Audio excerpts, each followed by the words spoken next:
జనరల్‌గా స్కామర్స్‌ని ఎలా గుర్తుపట్టాలి?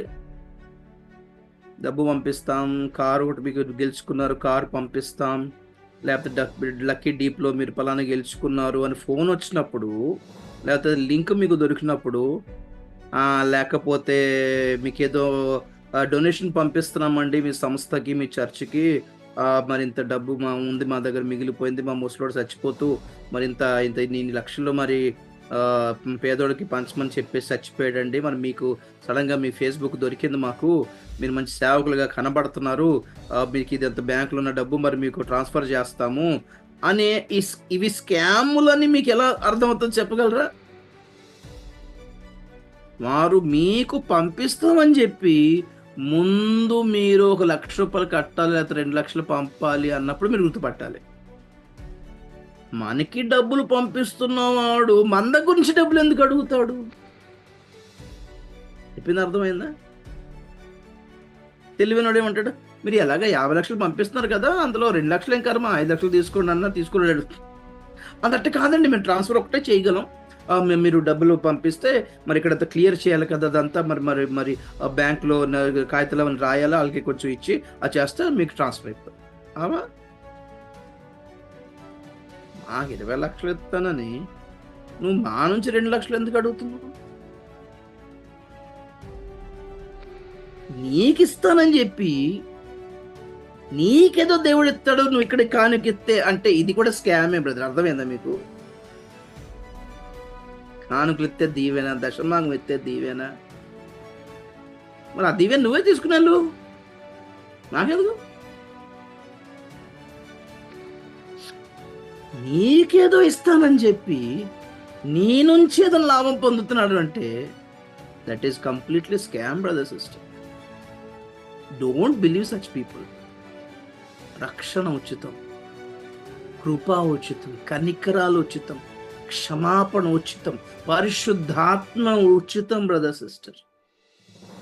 ఆత్మ సంబంధమైనవన్నీ ఉచితమే. ఇక భూ సంబంధమైనవి కష్టార్జితం. కష్టపడండి దేవుడు దీవిస్తాడు. కనిపెట్టండి దేవుడు దీవిస్తాడు. కష్టపడుతూ, కనిపెడుతూ మీ స్థాయికి మించి కూడా ఇవ్వగలడు. అడిగిన దానికంటే, ఊహించిన దానికంటే, మీరు పడిన ప్రయాసం కంటే ఎక్స్‌ట్రా బోనస్ యాడ్ చేసి ఒక ఆర్థికంగా బలపరచగలడు. భౌతికంగా ఏదైనా ఇవ్వగలడు. అదే పెద్ద విషయం గాదది. అది టెన్షనే కాదు.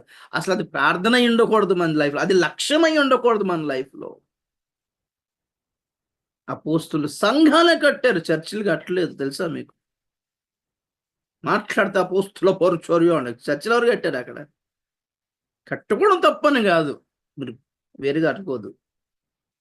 ప్రభుని ఆరాధించడానికి ఒక సంఘం కట్టుకోవడంలో తప్పేం లేదు.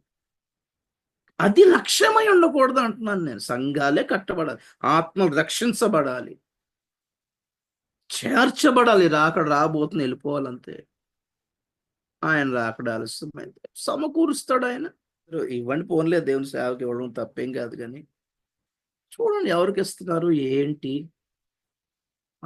సదరు సేవకుని లైఫ్ స్టైల్ ఏంటి? చూడండి ఒక్కసారి. మీ విత్తనాలు శ్రేష్టమైన పంటలో పడాలి. శ్రేష్టమైన నేల మీద పడితే మంచి విత్తనాలు వస్తాయి. ప్రతిసారి మీరిత్తే దేవుడు దీవిస్తాడు నేను అనను. బాధ్యతతో ఇవ్వండి. దేవుడేమి ఉంచుకోడు. మీ రుణమేమి దేవుడు ఉంచుకోడు. మీది తినేసి శుభ్రంగా కూర్చునేవాడు మీది తిని దేవుడు కూర్చునేవాడేం కాదు గానీ, దేవుడేదో ఇస్తాడని, దేవుడేదో చేస్తాడని, దేవుడేదో దీవిస్తాడని ఇస్తాము. దానికోసం ఇత్తానంటే మీరివ్వకండి. ఆయన కూడా ఇవ్వడు. సేవ పట్ల మేం చేయకపోతే ఇంకెవరు చేస్తారు? సేవకుడికి మేమే కదా దిక్కు, మేమే కదా బ్యాకప్పు. సహాయం చేద్దాం, మనం చేద్దాం పోతే పోయిందిలే. దేవుడు దీవిస్తే దీవిస్తాడు, లేకపోతే లేదు ఎప్పటికైనా. దేవుని పక్షంగా ఉందామనే భావంతో మీరిస్తే సేవకులకి చక్కగా సంతోషం. దీన సేవకుల్ని పట్టించుకోండి కొంచెం. దీన సేవకులు, పేద సేవకులు, నమ్మకమైన సేవకులు.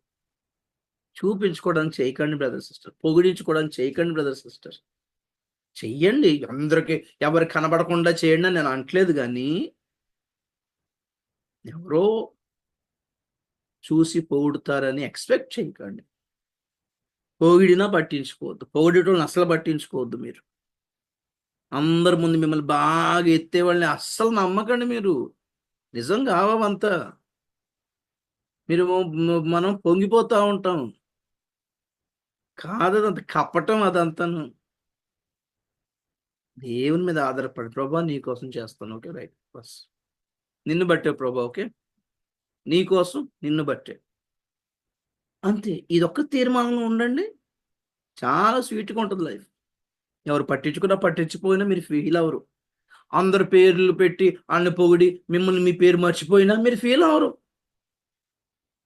నువ్వు చూసే ప్రభు చాలు అనుకోండి. అంతే. ఆళ్ళు పొగిడిన దానికంటే శ్రేష్టమైన కృపను దేవుడు ఇవ్వగలడు.